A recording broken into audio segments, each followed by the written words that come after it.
I'd like to speak to you today about a research theme that is very much embedded in practice for me, and it's a new lecture, if you will. So it is unpolished, and I hope the basis for conversation. University lectures, I hope, always should be that, but in this case particularly, this is the first time I've framed it this way. So you'll, I hope, excuse the bumps along the way. This is my attempt to challenge what Alex Bezikovic, a journalist in my city of Toronto, has called law and order. And it is by examining some barriers in the form of bylaws to biodiversity and what aspirations around us call the biophilic city. So activating the biophilic city is actually very much part of the work that I do in research. Before I begin, though, it's important for me and in the cultures with whom I work to let you know where I am and with whom I am. Ryerson University and my lab, the Ecological Design Lab, are both located in Toronto, although I'm not physically in them at the moment. And this is in what's called the Dish with One Spoon territory. The Dish with One Spoon territory is a treaty between the Anishinaabe, the Mississaugas, and the Haudenosaunee peoples. And this treaty bound them to share the territory and protect the land together.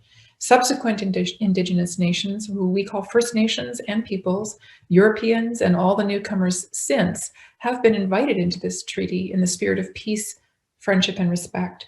So we are all treaty people. And for this, I am grateful to live and work here and to be sustained and nourished by these lands and waters that I'm going to speak a little bit about today. And so I offer my gratitude and respect to the elders past and present. The Ecological Design Lab is the lab in which I work with my graduate students and sometimes undergraduate students in Toronto. And we really work at the intersection of three areas of research practice and design-based research. That's landscape connectivity from an ecological perspective. So the ecological science that guides our work and the evidence from which we draw tells us clearly that landscapes need to be connected for the free movement of people and wildlife, and for the ecosystems that sustain us. We also do this in tangible interventions in practice through the design and delivery or research around the efficacy of blue and green infrastructure, so purpose-built and designed infrastructures, as well as protected nature-based infrastructures that are, of course, resilient. And resilience is the third pillar of this research. So what is it to be resilient from both an ecological and human systems perspective? This work today, though, really departs from that a little bit, although it is, of course, grounded in infrastructure. And it's framed specifically at looking at the intersection of planning, legislation frameworks, and, of course, the ecological systems on which we are in which we're intervening, and the systems that we're trying to design specifically for a biophilic city. This work is grounded in a number of previous research studies that are funded through the Canadian government, as well as grants with international collaborators. And they've been fairly widely published, and you can find more about them on the research lab. Ellen has referred broadly to these.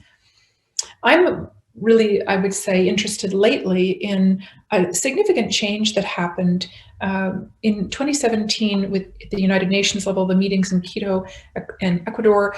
The new urban agenda was launched, and for the first time, this is part of the Habitat 3 conversations that are part of global governance, and the new urban agenda for the first time brought biodiversity into the city in a very specific way. Most of the time previously, the urban agenda focused on equity, on access to resources in the city, equitable living, housing, affordable housing, or let's say safe housing. It was really focused on the built environment. And for the first time in 2017, it was publicly recognized, something that landscape architects and ecologists certainly know, but recognized publicly, that human health in urbanizing environments were profoundly connected to the health of the natural world, and specifically through the abundance and variety of living species. So that's a departure point in policy. I suppose it's telling us what we already know, but it's important that at a global governance level, that in our fastest growing cities around the world, many of which are on what we would call a collision course with biodiversity, that we recognize the intersection of these necessities and essentials of life. So just to explain broadly, My research is directed in this kind of triangle, that I'm very interested in resilient and adaptive systems and understanding that they are, to a certain extent, connected.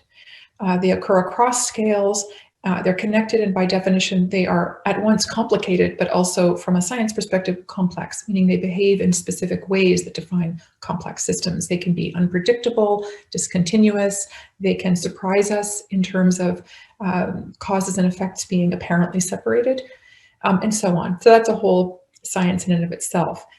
The questions that I'm concerned with are asking, how do we functionally and through governance reconnect our cities to the nature that supports us, broadly speaking? And more specifically, how do we plan for urban biodiversity? So that's the kind of research lens through which all of my projects are filtered, including this one, which is a nascent project and touches on research that is very well done in other sectors and disciplines, particularly in the humanities. So I'm concerned with blue and green infrastructure, I told you earlier on, and in a very simple and vernacular way, we talk about this as being deliberately designed or purpose-built infrastructures that do two things broadly. They slow, hold, and clean water, so filtering and cleaning water, and they create, protect, and connect habitats for people, but also for all of the non-humans with whom we share our landscapes, our lands and waters. So very broadly speaking, this is, of course, the domain of landscape architecture, as well as ecology and planning, and I work at the intersection of these. I'm most recently working together as a member of the advisory team for the Biophilic Cities Network. This is led by a colleague and friend who many of you may know, Dr. Tim Beatley at the University of Virginia. And our partnership, you might say, is global in that it involves now, I think, more than 50 cities. And these are cities that are committed to the idea of biophilia, so the urban experience of nature as essential to human well-being. This is an old term, it's not new, of course, but the idea of love for nature was first written about by E.O. Wilson, a very well-known ecologist. And then Tim Beatley has connected this to planning in a way where we now talk about resilient cities as being biodiverse and natureful, so that the idea of biodiversity on a tangible level it translates to a human experience of being in nature, even though we're in cities. Why do we care about this? Well, we know that in the Anthropocene, the urban environment is the fastest growing type of environment people are likely to be born into. And so in a simple way, the urban landscape is the only landscape our children may ever know. And for this reason, we want to think about what is the experience of a biodiverse city going to look like. And of course, more recently than ever, and under the COVID-19 pandemic, there has been an incredible surge of research, presumably by people who have plenty of time to spend on it. I don't seem to be one of those people. Not sure what the requirements are, but certainly not being in leadership and administration is one of them. And for anybody with families or elder care or young care, it's more difficult than ever to do this research, but boy, oh boy, are the demands clear. There has been a surge in research recently that connects the benefits of biophilia, or the experience of urban nature broadly defined, and in some cases very specifically defined, to human well-being. That is to say, we know that there is something that is in the vernacular by Florence Williams called the nature fix, or getting our dose, our nature prescription, what even some physicians' organizations are now calling a green prescription. We know that we do better when exposed to green vegetation, other species, and a setting that is not built. That's interesting to define what that looks like. We know, for example, that physical fitness and our bodies are stimulated by the experience of urban nature. We know that from a medical point of view, there are shorter healing and recovery times on exposure to green vegetation. When it is more diverse vegetation, those benefits are more. That's an interesting piece of research as well. We know that cortisol levels go down, that we experience as humans less stress when we are exposed to even 15 minutes of time in urban green vegetation. We know that this is, I think, the more recent research helps us to understand how children learn, that learning focus and attention improves with exposure to being in urban nature, whether it is a park-like setting or whether it is a calmer setting exposed to flora and fauna. I think for me, one of the most powerful outcomes of this recent research is to show that the connections between compassion, empathy, and time in nature. We are more compassionate and our empathy improves when we spend time in nature. These are, of course, very short summaries to much more detailed scientific studies. I reference them here broadly as the basis for talking about something we might say is biophilic design, not just in the architectural sense of the building envelope, but of our landscapes and the experience of the urban public realm, for example. These are not terribly recent studies, but also literature reviews of studies conducted in the last 10 years. I'd like to emphasize particularly studies that show lower aggression and improved social cohesion. And this particular study by Hartig is now 8 years old and has been trial tested 3 times. In other literature, I go back to the original here in the citation, but this really talks about exposure to urban vegetation within 10-minute walk from home. So there is a spatial component to this research. Similarly, we can even say that proximity to this urban nature matters, looking out a window during healing time in a hospital, for example. So there are these connections that are worth exploring in terms of what they mean for purpose-built or designing with green infrastructure. On a very broad and public way of framing this, I'd say that biophilic design makes space for nature. It also is a compelling cause to create places within nature. Whether those are metaphorical or experiential, I think we can still debate, but it's important to think about this way. I'd say the surge of research in the last year, really last 2 years now, just in a very broad systems literature review we did in the lab, we know that activities that offer urban dwellers an opportunity to feel as though they have left the building and are escaping into nature have become more important than ever for healing and for sure for mental health and wellness during the pandemic. We've seen a surge of reports on this. And I think we're going to see significant funded longer-term research in the next little while emerging. Whether we're talking about nature walking, stargazing, or forest bathing, we can still unpack. But it's really important to see that these activities require green infrastructure. They require access, and they certainly require an equitable lens for that access, equitable access. The last point here, that nature play is important for children, is well established in literature, but more recently we're seeing an emphasis on the need for green time as opposed to screen time in the vernacular. I'd like to switch my lens for a moment to talk about the city in which I live and work, which is Toronto. It's the largest city in Canada. It's, for your reference, it's in the greater metro area, it's about 5 million people, 3 million in the city proper. So we are comparable to, say, Sydney, Australia, for example. We are a city that is a city that is on the edge of one of the 5 Great Lakes. So we're a waterfront city. A number of large rivers flow through the city. And we have, I think what's important to say for the purpose of this lecture, have established a number of policies that are very specific to the idea of urban nature. So we have, for example, a ravine strategy that protects and enhances public access to and ecological health of about 17,000 hectares, so that's 44,000 acres of ravines, so stream and valley lands that flow through the city to the Great Lake, Ontario, and which were protected largely by accident as a precaution after a hurricane in 1954 destroyed homes in the city. It was decided to set aside the stream and valley lands to protect them from development, which has had a profound influence on shaping the topography and the experience of the city, but protecting effectively 44,000 hectares of what we could generically call green space that are in varying stages of ecological health, from very poor to reasonably robust.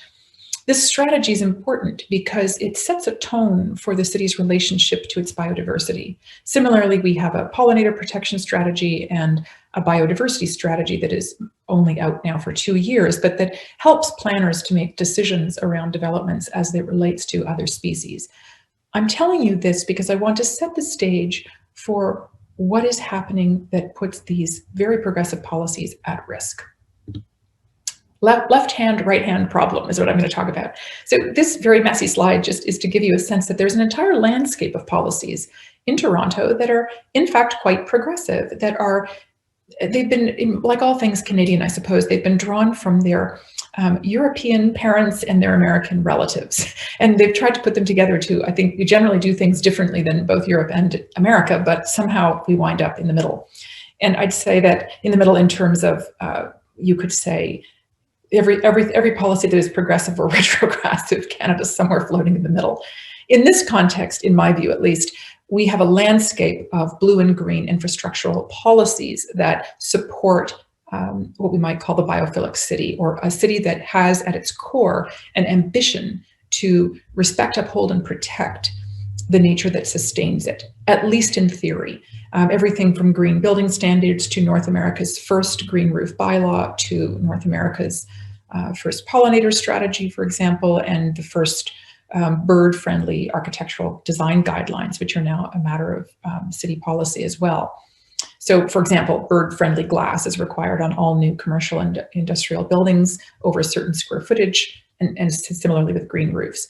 I say this because it shows a kind of political ambition and a will to live in a way that respects the nature that sustains us, at least broadly speaking, and tangibly in terms of specific policies. So in October of 2019, the City Council, which is a very large council of more than 50 councillors, voted unanimously to become a partner city in the Biophilic City movement. This is largely symbolic, but it's important because it actually comes with an application for monitoring, evaluation, and criteria, metrics that are measurable, tangible, and reportable. And the city is allowed to choose the ones that best fit its policy strategies, but also to help use them as a kind of illumination, amplification for other cities, recognizing, of course, the context. Many of these are context specific. This was important because it signifies a movement on the broad policy level of a city to be sustainable, to take action towards resilience by building on its biodiversity through protection, enhancement, and the recognition that this is an important thing to do. But all is not so rosy in the City of Toronto. As it turns out, the municipal code is a fundamental barrier to the very thing that the city governance says is a good thing to do, which is the protection of biodiversity. So we have a problem, and a fundamental one, that is rooted in a very siloed, and as it turns out, old idea of how to manage nature. And this is not a problem that is in any way unique to Toronto, but this is research for me that is at an interesting and early stage. So I'm sharing it with you in the spirit of this conversation. Every city has a municipal code in North America, and we all have our, with the exception of the province of Quebec, and I think probably parts of maybe Louisiana, although I'm not sure. The droit civil, the code civil, the civil code is in effect in Quebec, which has its roots in the French colonial system. The rest of us take our legal system, of course, from the English tort system, the English common law system. So our municipal codes speak to one another to a certain extent. We all have fundamental barriers to biodiversity. In fact, in Toronto, it's called Chapter 489, what is affectionately known, and I say affectionately now with my tongue in my cheek, the Long Grass and Weeds Bylaw. And for anyone who is trained in ecology or landscape architecture, you have only to look at the headline on this bylaw to see a problem. My first question when I look at this is, what do you mean by grass? What do you mean by weeds? There are 12,000 species of graminoids. Which ones are the offending ones in this bylaw? It doesn't say. And what do we mean by weeds? This is, of course, the trick question that we all ask our students at some point. What is a weed but a plant growing in a place that we don't want it, or an undiscovered joy of one's garden, a plant that hasn't been loved enough by someone? There are many definitions of weeds, none of them scientific. They're amusing, they're colloquial, they tell great stories, these tales of weeds, but they are, in the words of my friend and yours probably, Peter Del Tredici, they are simply cosmopolitan plants. They are wild urban plants of the Northeast in his latest field guide. And I think this is a wonderful way to frame a conversation about problems that are embedded in the municipal code that are fundamental. They're big problems, actually. They may seem cheeky on the surface, but they're fundamental problems that stand in the way of the protection of other species and the enhancement of a biodiverse, natureful city. So Toronto calls itself the city within a park because of its setting within this ravine landscape that one of our well-known writers, Robert Fulford, has called the accidental city. It's green by accident, not by design, because of these protections that were issued following a hurricane that has inadvertently saved these ravines from complete urbanization. So if we're the city in the park and we have ambitions towards being a natureful and biodiverse city, what's the problem? The problem, of course, is within the city's way in which it instructs individual property owners and tenants to manage their property. Here, seen from above, the squares of green around the city houses in downtown Toronto.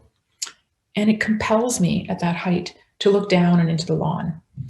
Let's look at the lawn for a moment. And of course, many scholars for years have studied the lawn as a symbol of control, of order, of stability, and ultimately of power. My ambition here is not to become an expert in the environmental humanities and the history of the lawn, but rather to touch on it briefly as it informs our understanding of policy. And from that, how it affects our ability to design with and for a natureful city.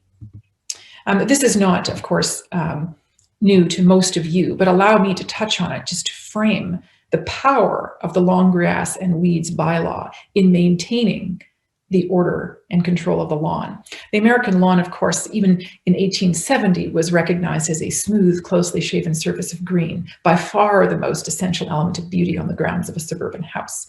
I can't understand that even suburban was a word long before the Second World War, but of course the lawn has a powerful history in your country and by extension in mine. Currently the largest grown crop in the United States of America, more than 40 million acres. So I think I did my translations to imperial from metric. I hope they're correct. 63,000 square miles of lawn in the United States. That's a lot of power. And with it, an industry that stands to gain from the maintenance of that order and stability of this long and storied idea of the lawn. And I think, speaking to a group of landscape architects, you are, of course, the experts on the lawn, even by accident, because you have a history in turf grass maintenance, even though individually, as practitioners, you may have nothing to do with that. The industry is, of course, connected to the practice of landscape architecture, with more than $97.8 billion spent on lawn and garden care just as of last year. So these are powerful statistics in that they are clear stakes in the ground in terms of who stands to be disturbed if the lawn is lost or if the lawn is challenged. I have some, these are sort of amusing, I think, images, but I've put them together quite quickly just to help me to frame an argument for a bylaw whose time has come. Of course, this is just a quick sample, but if one seeks to understand how do we maintain the lawn, there's plenty of help out there in a $97 billion industry. And the word perfect comes up a lot. The word man comes up a lot. Images of order, control, and for sure, power. The power of the lawn to show order in front of one's home, the front yard, as a place of image to the neighborhood of what one wishes to convey. I said that I wouldn't go into the history of the lawn, but it is worth emphasizing that I think your third president was probably most famous for establishing the lawn. And I can see Ellen, who I'm speaking to a landscape historian here who knows far more about this than I do, but it is powerful when one looks to the intersection of a powerful president, the entrenchment of slavery required to manage the size of lawn that came from the mother colony to shape what an estate should look like. So the symbol of wealth, the symbol of luxury, where you could afford to grow a crop like turf grass that has nothing to do with the provision of food, shelter, security, or equity. So the symbols are, of course, here, the real story. The image on the right is a book by Theodore Steinberg that is, I think, a little bit tongue-in-cheek. It's at times quite funny. But this book is really about the obsession of perfection, the pursuit of perfection and the obsession that it's created in cartoon images and stereotypes of the man on the weekend mowing his lawn, why it must be perfect. And of course, when one seeks perfection in nature, the way to get your grass faster, thicker, and fuller sounds a little bit like an ad for a movie that I'm not sure I need to see, but it's really about control through the application of pesticides, herbicides, and gallons of water, approximately 200 gallons per person in the United States today to maintain the average suburban lawn. I think this is a well-established, maybe a straw man argument in the US right now, particularly around the rise of xeriscaping and the lots of hashtag drought shaming that goes on when people are watering their lawns when they ought not to be in the middle of a drought and so on.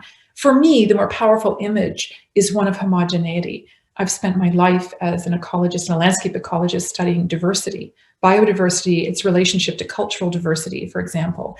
And the very first thing that goes in the lawn is anything that is different. This powerful image of the monoculture, of monotony, frankly, and the squashing of anything that is different, including the most iconic image of the weed, the dandelion, the tiny little yellow flower that every child brings home to mother. And this is the thing that we fight and rail against in most of the ad campaigns and imagery for the lawn. One of my favorite images, this was actually a neighbor of mine in Nelson, New Zealand, where I lived in 2006 and 7. They just gave up completely and decided that AstroTurf was the way to go. And the more I looked into it, the more I realized this is actually quite common. The perfect postage stamp might as well just be synthetic. That's maybe a little bit more honest an approach to managing or chasing the image of perfection. So clearly these are for me relatively nascent investigations, but what's interesting is the power that those images have in supporting a bylaw that is tied deeply and fundamentally to aesthetics. It is not tied to the science of graminoids. It is not tied to the imposition of law and order on one particular plant, but in practice, it is absolutely about suppression and control and the adherence to an image of perfection in the name of standards or maintenance. I love this little movie, 7 Minutes, The Great American Lawn, How the Dream Was Manufactured. It's a little piece by the New York Times that in everything the way the New York Times does is beautifully crafted and well argued. And I love the image, the cover image, this historic image of the colonists, the settlers who arrived to tame a wild landscape. And with them, they brought Kentucky bluegrass. I always thought Kentucky bluegrass was from Kentucky. Apparently not. Landscape architects know this. For me, what was interesting, of course, is the suppression of a diversity of graminoids in the northeastern part of the United States, of course, happened materially because settlers brought with them their livestock, and their livestock needed to eat a more productive plant, which of course had to come with them. So part of this is functional need for sustenance and settlement, but as settlement grows and local practices and lifestyles and species are displaced and replaced, there is, of course, an entrenchment of domination and control, and that theme comes back time and time again. What is a lawn but a statement of control over nature? This is John Douglas, a Canadian history professor. I thought time to turn to what happens in Canada with our property standards. And he argues that this is, of course, fundamental to settler culture, something that is not new to the history of the lawn literature at all. It's specific, I would say, in the Canadian context, because it is less about settlers arriving with livestock and more about the extraction and control of Crown territory, so land that belongs to the federal government, and the displacement of Indigenous peoples that went with that. So any public amenity space immediately is made into gathering on a lawn. We were inspired by Thomas Jefferson and the lawns at Monticello for sure. Do we say Monticello or Monticello? I will say both. In any case, that cultural heritage landscape, beautiful as it is, inspired and perhaps raised the profile, of course, of the public amenity gathering space, which in many countries, in particular Canada, displaced Indigenous culture, medicines, and healthy ways of living. So there is a very powerful image of control here as well. I think what I like about Douglas's quote here that appeared in the Globe and Mail most recently was that a backyard with a big lawn is like a classroom for colonialism. And that's arguably true. Also, like this piece that I picked up recently, also, there's a lot of publication that came out very recently, September 4th and 5th, and October 5th and 6th. You'll see why in a few minutes. I think we were part of a growing conversation about the negative aspects of the lawn and what it symbolizes. This piece by a feminist blog at Yale, Broads at Yale, is quite a nice investigation, a reminder of the feminist perspectives of power and control over nature, what lawns say about colonialism and environmental destruction.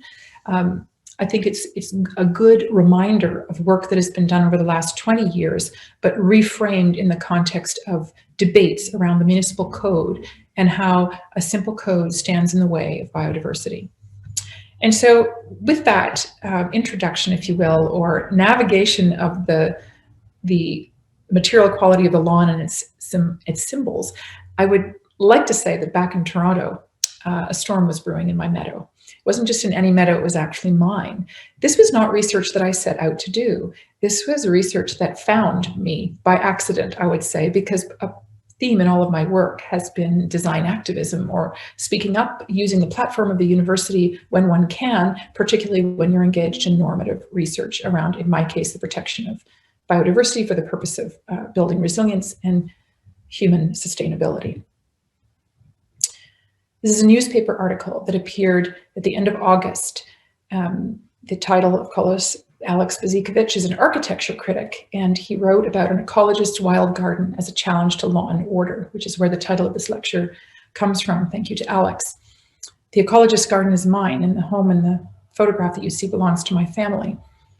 And what you see mostly is goldenrod in that image, but there is a meadow behind it. And this news article was a bit of a surprise to me, and I'll tell you the story of how this happened, which is really a narrative about how the bylaw that stands in the way of biodiversity came to be and what needs to happen to remove it. And our struggle collectively in my city, which, as it turns out, is shared by many people across North America. We think this is a bylaw whose time has come. And let me tell you the story of how this happened. This is a drone image of my neighborhood, which is quite suburban looking, although it sits in the center west of the city.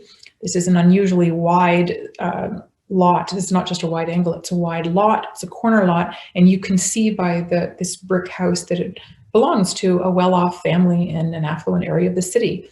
And my partner and I are in the foreground, standing on the corner in this image.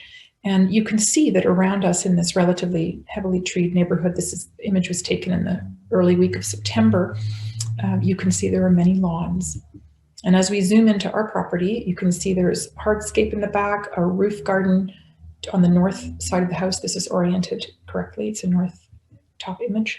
And at the street grade, what looks like Wild Urban Plants of the Northeast from Peter Del Tredici's book. This is a meadow garden, and there's a little sign that you can't see very well. It was stolen the day after I put it up. Actually, it's a sign that, it's sponsored by someone called the Project Swallowtail and the Pollinator Pathway Project, letting people know that this is a natural garden.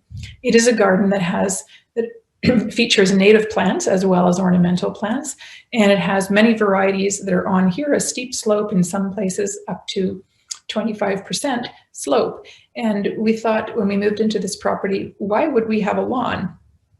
It seems ridiculous to try to push a mower up and down that slope. And there was an old orchard, apple trees, 3 different varieties of apple trees, and some apricots struggling along in our zone 5 climate. And it seemed the perfect spot to introduce native plants. And a lot of the work that I do in green and blue infrastructure calls for the specification of native and indigenous plants.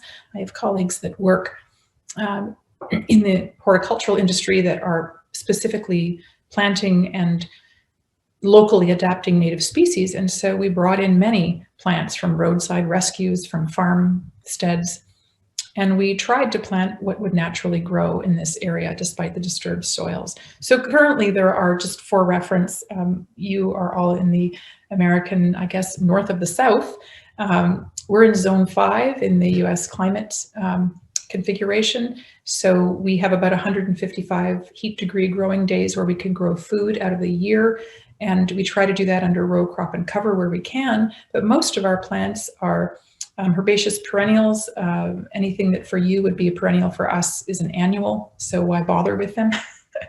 We have about 12 different species of trees on this lot, and we have 22 species of shrubs. And at last count, somewhere between 30 and 40 herbaceous perennials. What matters is that there is one thing missing, and that's Kentucky bluegrass. We don't have any of that. So these are just images of what my garden looks like. I've never thought of it as a lawn, and I didn't set out to make this a research project. It's just simply a way of doing the work that you do in the lab at home, in part because I think it's easy to deal with. Although the response by my neighbors apparently was that I'm lazy. So this is a lazy person's garden, in case you're wondering. We have Rhus typhina here in the front foreground. There's a katsura tree that is, of course, ornamental. There are many different types of maples, both crosses like Fermanni, as well as sugar red and white. Here, of course, there is also common milkweed, which was interesting. On the day this photograph was taken, our mayor declared it to be Monarch Day, because the monarch butterfly, which has seen incredible decreases rather in population, is a species of concern now. I mean, it's very hard for me to believe growing up surrounded by monarch butterflies, and they were a sign of fall when you saw them. They feed, of course, their larvae feed only on this species, and it seemed reasonable that we would plant a host plant that is also an important pollinator for ground nesting bees. And by the way, Toronto is a bee city officially. I don't know if that means anything, but Agapustamon is one of the species. The green metallic sweat bee is the official bee of Toronto. We thought it would be nice to plant pollinating plants that support this ground nester. We have everything from lots of goldenrod at this time of year to asters, and I'm spending time narrating this in the way that I am to give you a colorful sense of what the garden looks and feels like. And to landscape architects, I don't know how this reads. I know that for someone who practices in ecology, it's a very rich and abundant garden that has, in its own way, a naturalistic design, but the back of the house is quite formal. I designed a patio with planter beds and more ornamental species, but the front looks wild, and it was intended to do so because of the topography and the impossibility of the slope in another way, and I didn't want to do cut and fill. We do things like, we don't weed out trees that are emerging. Here's a Fermanni maple in the crack of an old apple tree, for example, and lots of Rudbeckia, which are because they're pretty. But what about this garden? Why am I spending time talking about it this way? Well, as it turns out, my street is called Hillcrest Drive. It was too wild, we think. The neighbors complained. It was too wild, it was too weedy, it was too messy, and it was certainly too much for the neighborhood. So there were complaints. And what happens when you don't maintain your property according to what apparently a bylaw says should be the standard? Well, the standard is, in Toronto, like in many cities across North America, it turns out, 8 inches. Not sure where that number came from, 20 centimeters. You must cut your grass and your weeds to 20 centimeters or to 8 inches. So I was issued with a violation notice on the 25th of August. In fact, they knocked on the door. The bylaw officer said, "I'm just responding to a complaint. Please call us and we can discuss with you what you need to do."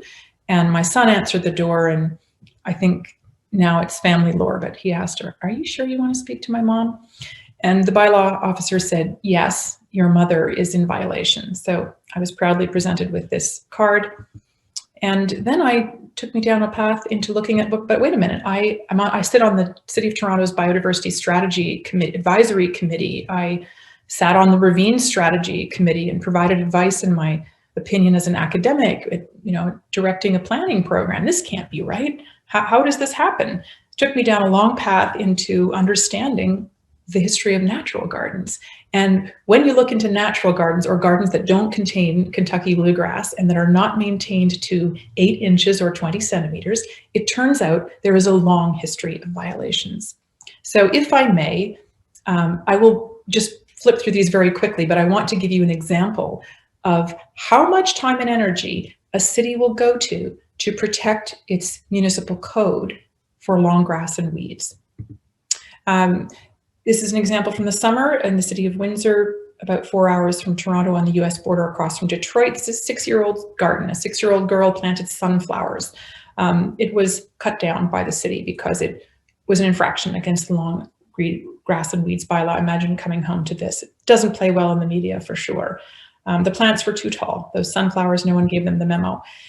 This is a very famous story, and I just would like to say quickly, these images are courtesy of my colleague Lorraine Johnson, who is a very well-known author in Toronto, the author of more than 11 books on natural gardening. She has really almost single-handedly helped to establish the term natural garden as a viable option for the way a property owner can contribute to biodiversity resilience and simply plant plants that naturally adapt and thrive to the location in which they're being gardened. Sandy Bell's garden in 1994 was a litmus test for this bylaw, as it turns out. She was fined for excessive growth. I'm not sure whether that was the number of species or the height, but she simply wanted to have a garden that looked like a more natural environment. And she went to court. And in fact, the Ontario Superior Court sided with her. She won her case.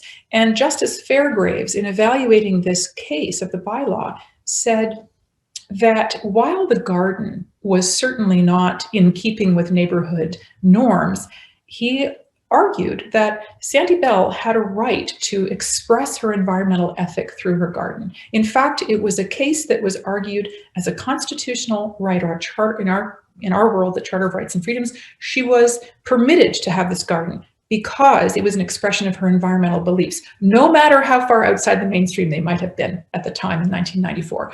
So you would think that this was a clear decision.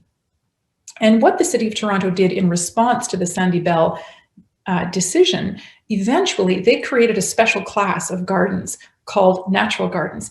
And you as a homeowner can apply for an exemption, which is what I was offered. I was offered to apply for an exemption.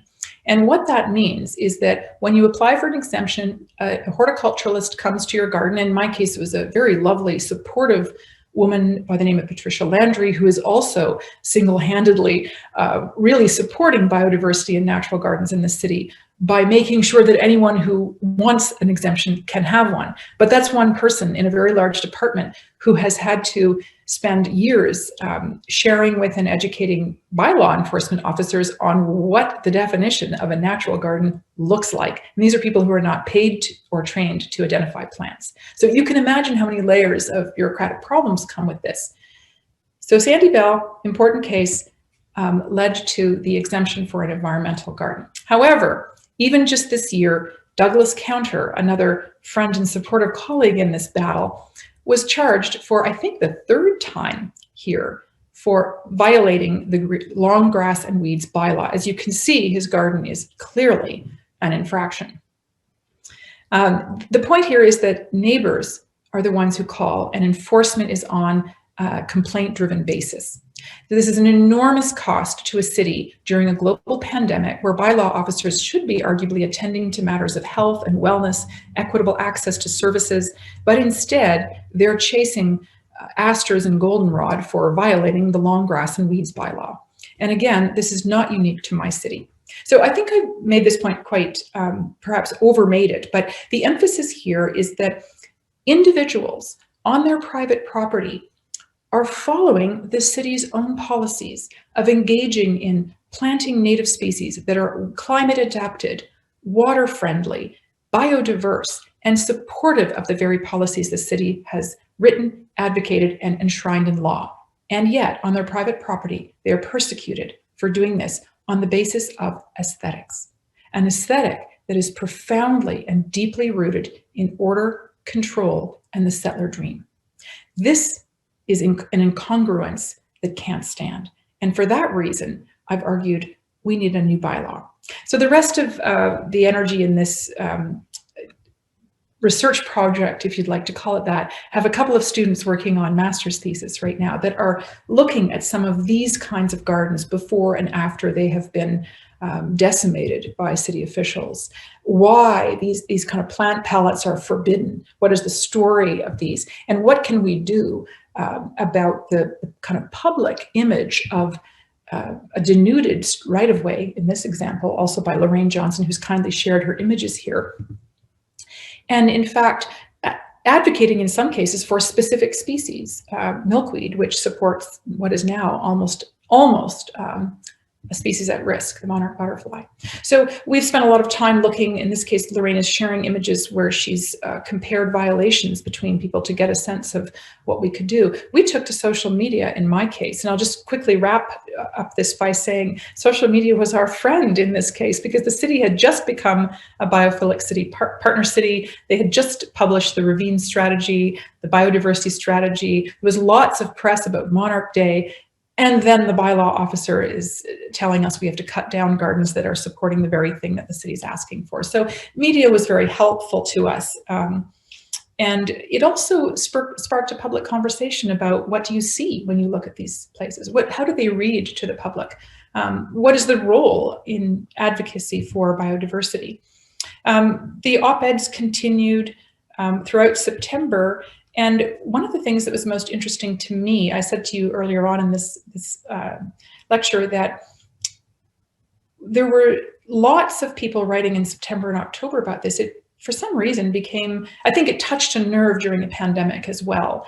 When people needed to be outdoors, they needed the healing therapy of being in their gardens, for heaven's sakes, if they were lucky enough to have access to a garden, and they desperately needed for mental health and well-being as much as physical to be outdoors. So there was a heightened awareness for sure.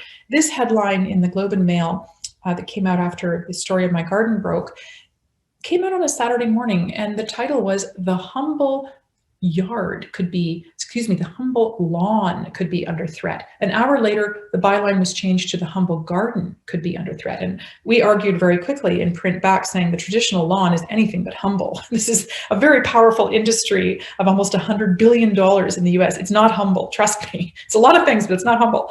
And 2 hours later, they changed the title to "Is It Time to Decolonize Your Lawn?" So they picked this social media's quick cycle of response to public activism, or what I would call planning and design activism, was clear. They changed the bylaw not once, not twice, but 3 times in the space of a couple of hours. And for this reason, the print is never as exciting as the digital. And you know, I think what was also interesting in spurring some of our now funded research in the lab on this topic is people's responses were very both supportive and critical. I was called lazy, for example. I was told that I was like a rich, lazy academic who didn't really want to be in the garden, and so I just planted messy species, I guess.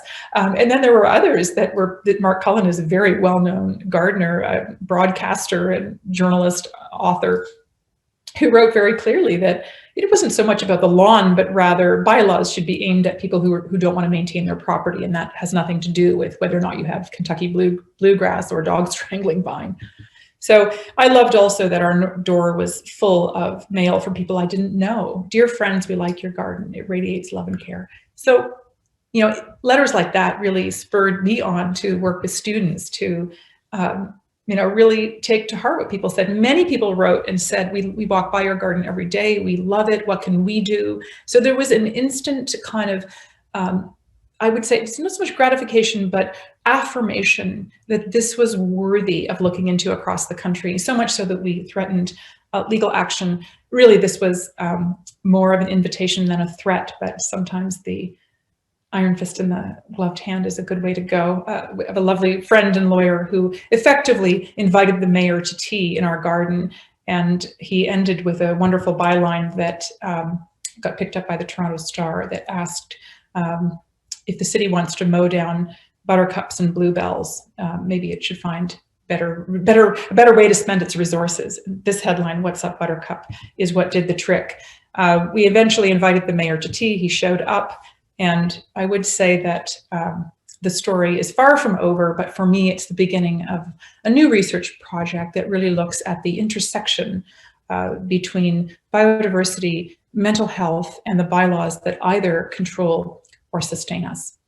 So with that, I would say thanks for entertaining the very early stages of some intersectional thinking in governance, design, and biodiversity. Thanks very much.